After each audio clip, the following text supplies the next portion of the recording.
അപ്പൊ നമ്മള് പിന്നെ ഒരുപാട് മാങ്ങ നമുക്ക് കൃഷി ഈ അടുത്തുനിന്ന് കിട്ടിയിട്ടുണ്ട്.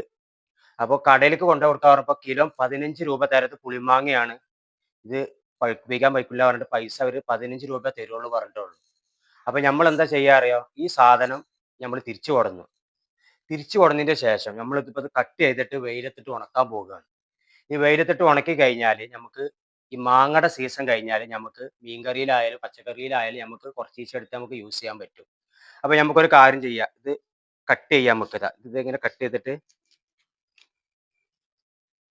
രണ്ട് സൈഡും ഇങ്ങനെ പൊളിക്കുക.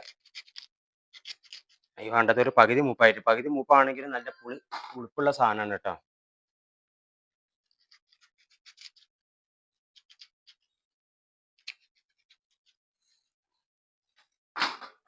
നമ്മളിത് കട്ട് ചെയ്തിട്ടിട്ടുണ്ട്.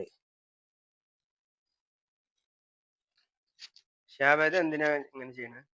ഇത്രയും മാങ്ങ നമ്മൾ എന്തിനാ ചെയ്യുന്നത് പറഞ്ഞാല് നമ്മൾ കടയിലേക്ക് കൊണ്ടുപോയതായിരുന്നു. അപ്പൊ കിലോന് 15 രൂപ തരുള്ളൂ പറഞ്ഞു.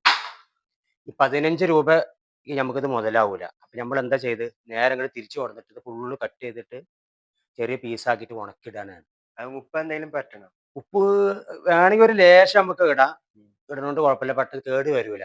എന്നിട്ട് കട്ട് ചെയ്തിട്ട് വെയിലത്ത് ആ ഉണക്കാം. വെയിലത്ത് ഉണക്കാം. പക്ഷെ നിങ്ങളപ്പോൾ കട്ട് ചെയ്യുമ്പോൾ വൈകുന്നേരത്ത് കട്ട് ചെയ്യരുത്.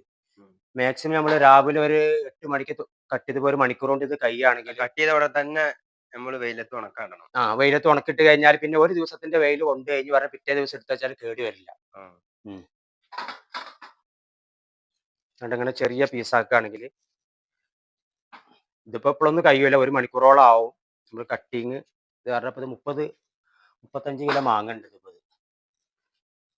ഇത് പുളിമാങ്ങയാണ്. അപ്പൊ നമുക്ക് ഇതേപോലെ മാങ്ങ കൂടുതലുള്ള ആൾക്കാർ എന്ത് ചെയ്യണം?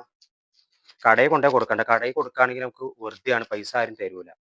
അപ്പൊ ഇതേപോലെ നമുക്ക് കട്ട് ചെയ്ത് ഇടുകയാണെങ്കിൽ മാങ്ങ ഇല്ലാത്ത സമയത്ത് നമുക്ക് ഉണക്കി കഴിഞ്ഞാൽ ഒരു 2-4 ദിവസത്തെ ഉണക്കം ആയി കഴിഞ്ഞാൽ നമുക്ക് വാർപ്പിനല്ല വെയിലുള്ള സ്ഥലത്തോണ്ട് ഉണക്കി വെക്കുക.